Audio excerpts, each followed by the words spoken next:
West Perth turned out in their internationally themed Guernseys to try and resurrect a season which was meant to be a defence of their 2013 premiership.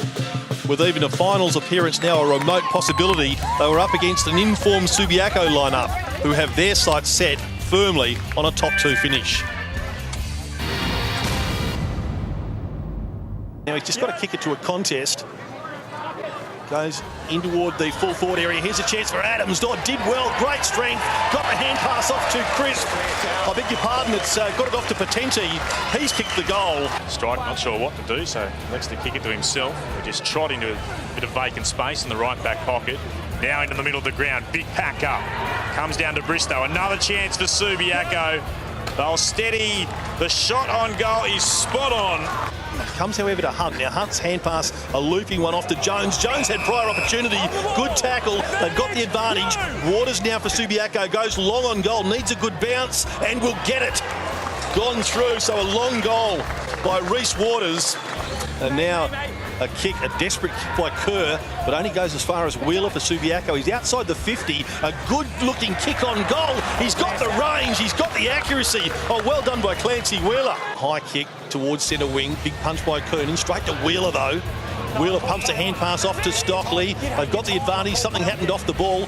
Good hard running by Horsley to Bristow. Back into the path of Horsley. Releases a hand pass to Phelan.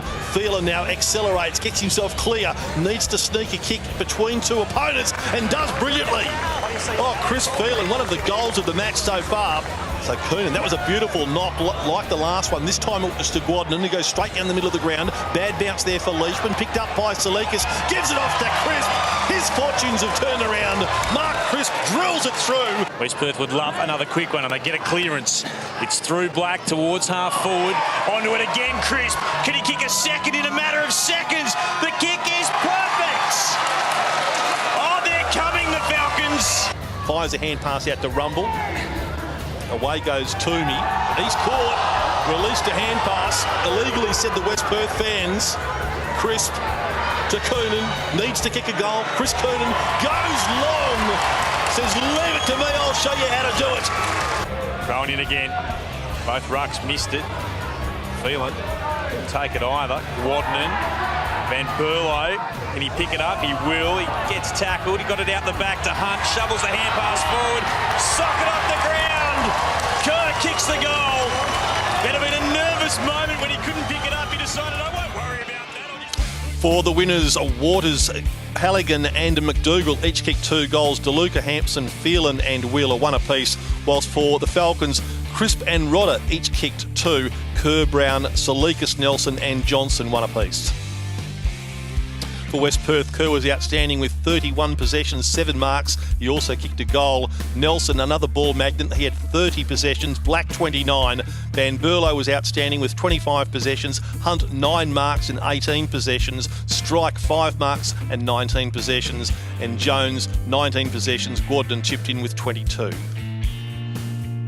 For Subiaco, none better than Wade Toomey. He had 29 possessions and 8 marks playing across the half-back line. Chris Phelan, outstanding with 27 possessions, 24 to Moore. Wheeler, 8 marks. He kicked a goal, played at centre half-back and had 20 possessions, 26 to Horsley. Hildebrandt, 24, 17 to Hampson. Kicked 1 goal, 4 for the afternoon. And Bristow, 20 possessions. Certainly Subiaco had far more handballs. The Falcons, the balance of the kicks, marks exactly the same, but where it really counted on the scoreboard was the inside 50. Subiaco having 61 to 43. A good duel in the rucks, 46 hit-outs apiece and centre breaks, 1 in favour of the Lions.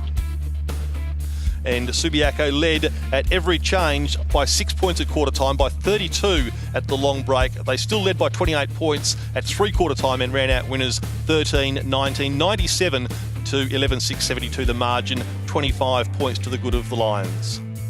Yep, captain of the Subiaco Lions, Kyle, you look exhausted. It's a pretty slingshot style of football that the Lions are playing this season. Would you say that's right? Yeah. Today was definitely that sort of a game. Obviously, late in the game, I'd like it if we chipped it around a bit more and took time off the clock, but it's the way we play, and we've still got a lot of improvement to come, and hopefully over the next few weeks we can start to string together some more consistent 4/4 performances. You seem to be challenged a bit in that 3rd quarter when they got a bit of a run on. What was the message at 3/4 time? How did you adjust to that? I think they just rolled them centre bounce clearances. It was purely us midfielders not being tough enough inside. And, we just tried to rectify that and thought that our forwards and backs were doing such a good job that if we could just rectify the centre bounce clearances, go a long way to arresting control of the game. West Perth, a team who are pushing for a top 4 spot. How important was it to get the win today in terms of Subiaco the rest of your season? Yeah, huge. Obviously, they're a couple of wins out now. It's going to be pretty tough for them, but our equation's pretty simple. If we win every game, we'll play finals footy. It's as simple as that. Good luck for the rest of you, mate. Cheers, mate.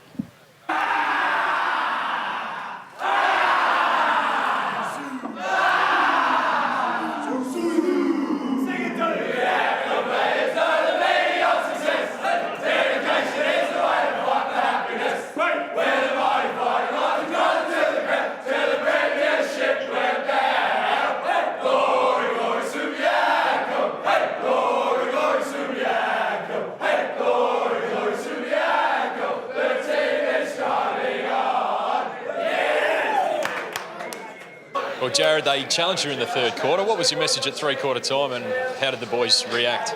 Well, obviously they did. They're the reigning premiers, so they're going to come back at you at any given time. I just felt that we probably lost the contested ball situations, around the stoppages. Centre bounces, I think it was like 7-1. So we just really had to sort of aim up in that area and get our hands on the footy. And I thought the boys did that in the early stages.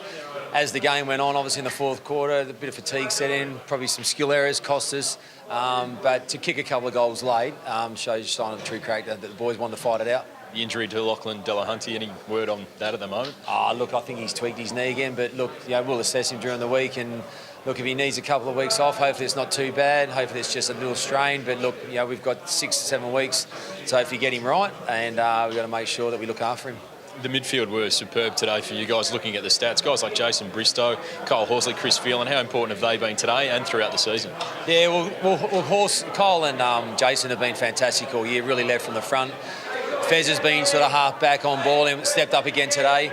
Against the quality midfield that they've got as well. But I thought the efforts of Marnie, it's probably his best game for the year. I thought his hands were really clean. So to have him hit some form was fantastic. And then the young fella stepped up as well. So even like the likes of Chris DeLuca at the end that goes in the middle and then just sort of shores things up on the inside ball, which was good.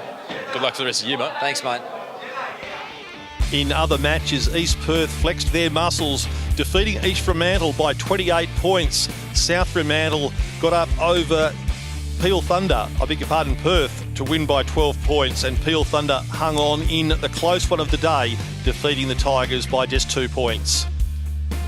So, to the ladder, East Perth certainly on top and looking like the premiership favourites that they've been for the whole season. Swan District's in second place, Subiaco a good thing in third place, East Fremantle looks safe in fourth, and West Perth now look as though their season is over. So next week the season progresses to round 17 with our match of the day at Medibank Stadium between Subiaco and Perth on your WAFL channel, live from 2 p.m.